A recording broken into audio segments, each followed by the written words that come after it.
खास दिसते.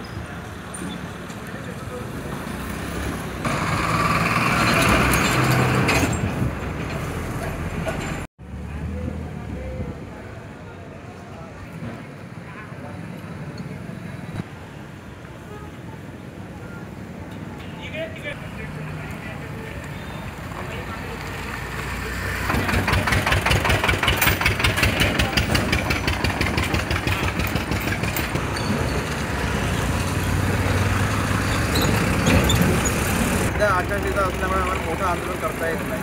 त्यामुळे आम्ही शांततेच्या मार्गाने आम्ही फक्त या गड्ड्यावर शासनाच्या लक्ष केंद्रित करण्याकरता फक्त रांगोळी आणि फक्त आम्ही शांततेच्या गड्ड्यात बसलेलो आहोत. हे जे रस्ते आहेत गेल्या अनेक वर्षापासून रस्ता बनते आणि गड्डे पडतात.